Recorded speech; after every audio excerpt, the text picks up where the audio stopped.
Rachel Zegler dropped a massive 9-figure defamation lawsuit on South Park creators Trey Parker and Matt Stone that stunned Hollywood. This wasn't just some petty celebrity drama. It was a full-blown showdown built for modern. Put another gay diverse woman in it, make it more fucking lame! On one side stood a young star still trying to recover from Disney's controversial Snow White reboot. On the other, two fearless comedy veterans who've made careers out of dragging pop culture figures through the mud unapologetically. The drama exploded after South Park aired an absolutely brutal episode mocking all the controversy surrounding Rachel's updated take on Disney's original princess. True to form, Parker and Stone didn't hold back. We were just discussing ideas of what to do with the new princess.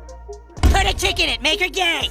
The episode ramped up the absurdity, transforming internet gossip into full-blown cartoon chaos. Their animated Rachel strutted through a fantasy kingdom with a smartphone-like royal bling, firing off bold takes on history, Hollywood power dynamics, and culture wars. Each scene went harder than the last, culminating in a ridiculous musical number that dragged big-budget remakes. While fans were cracking up, the real Rachel was not amused. Initially, insiders suggested she'd brush it off. She's too smart. She knows how South Park operates. But that talk didn't last long. Days later, TMZ dropped the bomb.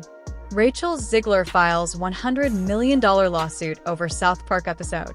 People thought it was just a scare tactic to force an apology or some public retraction. But then her lawyers came in swinging hard. Papers filed, accusations flying. She claimed the episode didn't just joke, it absolutely crushed her career image, portraying her as a spoiled, clueless star who tanked a blockbuster. There's no doubt that she drove the final nail into this movie's coffin. She probably drove the final 2 or 3 nails into the coffin. The lawsuit didn't mince words. It accused Parker and Stone of crossing the line from edgy parody to full-on character assassination. The claim they essentially made Rachel out to be the reason Snow White crashed and burned. The legal filing specifically called out animated scenes where cartoon Rachel appeared to pocket money from the film's budget with a sarcastic jab about budget snacks costing $40 million. Rachel's team called it not just unfair, but maliciously false. According to the lawsuit, job offers started evaporating immediately after the episode aired. One studio reportedly told her team they wanted to wait for things to cool off due to how badly the cartoon portrayal damaged her image. For Rachel's camp, that was proof this wasn't just comedy. It was actively damaging her career. Real money, real consequences. News of the lawsuit dropped while Parker and Stone were wrapping up a writer meeting in Culver City. Staffers described how every phone buzzed simultaneously with push notifications from Variety and Deadline. The co-creators locked eyes, annoyed, but also somewhat entertained. These guys had weathered legal threats before, from angry religious groups to corporations to protesters outside Comedy Central's doors. But a single actor demanding 9 figures, that was new territory. One writer cracked, "Guess we're finally worth $100 million each." Nervous laughs followed, but not without serious concern. Beneath the jokes was genuine tension. Trey and Matt recognized how dramatically times had changed since South Park debuted in '97. Back then, late-night cable allowed wild satire to fly under the radar. Now, every joke hits the internet like a bomb, dissected and shared in front of millions within seconds. If a court ruled their Snow White spoof was defamation, it wouldn't just hurt. It could jeopardize their entire future, including that massive Paramount Plus deal rumored to be worth nearly $1 billion. Suddenly, South Park's famous Nothing's Off-Limits energy faced its biggest legal test yet, and public opinion split right down the middle. Online reactions were total chaos. Those who saw Rachel as a victim of relentless internet hate rallied behind her, calling the move brave and heroic for standing up against what they dubbed unchecked animation harassment. Meanwhile, others weren't having it. They championed Parker and Stone as the last true defenders of unfiltered comedy, rallying behind the trending hashtag, "Satire is not slander." Late-night hosts couldn't resist the drama, joking about the princess versus paper cutout war. Cable news packed panels with legal experts debating one wild question. Can a cartoon actually count as defamation? Inside the South Park offices, Parker and Stone locked down in a war room that stretched deep into the night.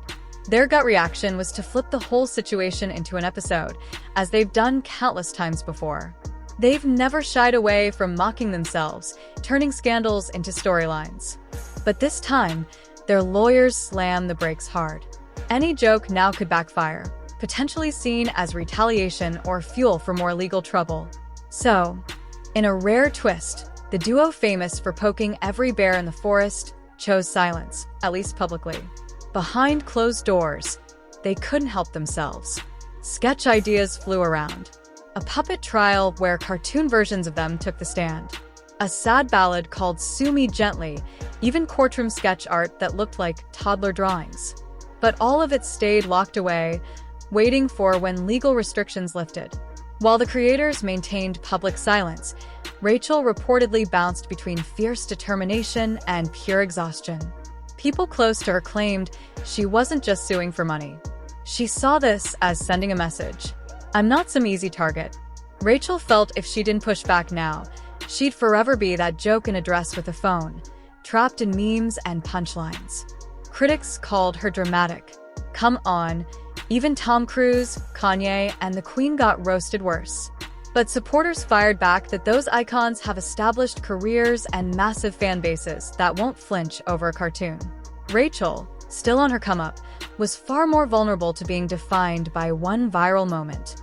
As the lawsuit works through the Los Angeles court system, Parker and Stone finally broke their silence with 2 brief lines. We believe strongly in the right to parody public figures and public events. We look forward to a vigorous defense of that right. Clean, professional, no shots fired. But insiders claimed the moment their legal team gave clearance, they were ready to transform the entire saga into comedy gold. Legal experts said everything would hinge on one crucial question. Where's the line between savage satire and defamation? Previous rulings typically protect jokes that no reasonable person would take literally, but this case walked a razor's edge. In the contested South Park episode, animated Rachel belted out an outrageous song claiming she rewrote iconic scenes just to cash bigger checks. Fans might laugh it off as obvious parody, but Rachel's legal team argued not everyone watching had the media literacy to recognize it as such. They presented evidence. Actual social media posts from viewers convinced Rachel really had hijacked production. Her lawyers claimed this proved the cartoon didn't just mock, it distorted reality. Parker and Stone's defense fired back hardly. They presented mountains of online posts showing fans mocking the episode's absurd exaggeration. Their message: nobody with common sense could possibly take this seriously. The whole thing was a ridiculous skit designed to make people laugh, not spread false claims. Then, just as things got messy, Disney entered the picture.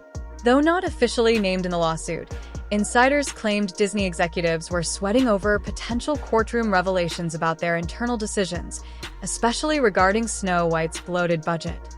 If subpoenas started demanding production notes or email chains mentioning Parker and Stone's parody, Disney's legal team stood ready to shut it down immediately. Meanwhile, the court set a trial date for early the following year. The timing raised eyebrows. If Rachel booked new acting gigs, the lawsuit could explode again during red carpet season.